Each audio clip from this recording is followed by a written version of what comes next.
Yo, what is up everyone? Welcome back to another video. Today I'm going to show you how to set up your local service ads the right way so you're not getting phone calls about, hey, can you pick up my washer and dryer? And you get charged $50 for a job that's $95. Let's hop into the computer and we're going to dial in these settings. And I'm just going to show you guys what I think is the optimized settings and what I've noticed to be the most profitable. This isn't going to be me showing you how to go through the getting started process. If you can't figure this out, you probably got bigger problems. It's pretty self-explanatory. It's going to make you do a background check and everything though, and that takes like a week. I think it varies for everyone. Now, let me sign in real quick. All right, here we are at the dashboard, and let me show you what your leads should look like if you're in an area similar to mine. $400 for 9 leads, 7 of them being phone call leads, 2 of them being message leads. Not bad. 400 bucks, 9 leads. Let me get my calculator out. I'm not very good at math. Right around $44 a phone call. Pretty damn good. But let's go to last month and show you guys what not to do. Last month I was experimenting and I was listening to some people and just let my ads run wild and let Google spend as much as it wanted to, which a lot of people have told me to try out. So I tried it out and this is what happened. $1,226 for 13 leads. And let me save you some brain power here. That is over $90 a phone call. Last month, we lost some damn money, definitely. I mean, 13 leads. If I closed half of them, I probably made over $1,200, but I probably broke even on what I paid for leads. So it's just no. It's just no, no, no. So let me show you what settings to change in here to get it dialed in like I have it this month. So let's go into the deep of it. First thing you want to change, bidding strategy. You can set a weekly budget. I have mine at 600 per week. I'm gonna up that a little bit. That's just how much it'll spend maximum a week. Then you got to come in here and see what you want to spend per phone call. General contracting and moving, I don't have that on. I don't have licenses for either one, so neither of them work. But this is junk removal. This is what you're gonna have on your screen if you're signing up for a junk removal service, if you're doing general contracting, everything applies the same. This is what I have mine on for junk removal. $50 is the max I can pay for a phone call. And if I up the max I'll pay for a phone call, I'll get more and more leads. As you can say, I get 7 leads per week for this price. I'm not trying to pay much more than $50 a phone call right now, but when I had it on maximize leads, if I set automated bidding so it maximizes leads, and you see right here it says use automatic bidding to get as many leads as possible with your monthly budget. And I had my monthly budget high, so it spent $1,200 for 13 leads. And after that, I said, hell no. Back to manual bidding, max per lead. Max I'm willing to pay is $50. Feeling a little crazy. Let's do $55 per phone call. Set that up. So now that's all dialed in to not spend any more than $55 on a phone call. Job types. This is very important too. Junk removal provider. This is what's going to show on your screen if you're doing it for junk removal. These are the most profitable categories. I'm telling you, tried true, tested these. Why appliance removal is turned off, you're asking? It's because we all know you can't charge more than $150 for appliance pickup. I mean, you can. And I know someone's going to come at me in the comments and saying, that's what I charge for every single one. And people say yes all the time.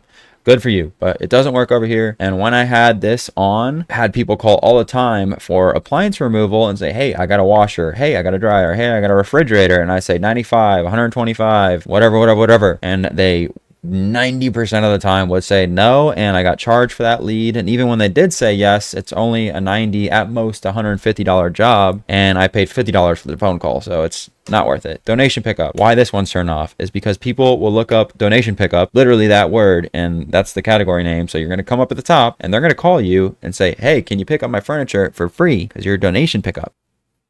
And you're going to be like, no, the frick I can't, because I need to make a living and this phone call is $50. That one's pretty self-explanatory. People are going to be calling you thinking you're a free service and you're not. So off, turn that one off. Furniture removal. This one's good. As we know, if someone's calling you for furniture removal, it's probably something bigger than a coffee table. They probably have like a coffee table, some nightstands, and a couch. Furniture removal tends to be a little bit higher ticket job, so that one on. Hazardous waste removal. I have it off because I don't do that, and I can't get rid of paint or hazardous waste at my landfill. They'll make me do some crazy things that are just not worth my time, or I just don't feel like dealing with it, so I have that off. Other. I have other on just because it could be for some random request sometimes, like shed demo or hot tub removal. Maybe that falls under other. I don't get leads that come through under the category other that often. I don't see much benefit of having it on or off, so I just keep it on just in case some crazy job comes through. On to the next, construction waste removal. That always is a high ticket job for me. Usually contractors calling me for stuff that is too much to fit in like their own pickup truck or one of their employees. So most of the time construction waste removal jobs tend to be like a full trailer load, if not over half at least. That's another high ticket one. Keep that on. Electronic waste removal off. You don't want people calling you for a 70-inch flat screen. You tell them $95 and then you hang up the phone and realize it was a local service ad and you just paid $50 to get the lead and you got a $95 job. General junk removal on. This is probably the one I get the most leads under today. I did a job today actually from a local service ad. It was a sectional couch and like a few lamps. I told them $225. Easy job, was already outside, paid $50 for the phone call and charged $225. Yeah, that one's good. General junk removal. I mean, sometimes will get BS. Don't get me wrong. You'll get someone say, hey, I got to throw a rug in the backyard. How much to get rid of it? $95. And you don't know it's an LSA call until you get off the phone, which is the most annoying part. You just have to have that one on because that's going to be like majority of your phone calls. House and garage clean out. Obviously, you're going to want that John on because those are always going to be high ticket. Yard waste removal off in my opinion, because a lot of the time people are calling thinking you're going to pull out a trailer load of yard waste from their yard for $150. I don't know.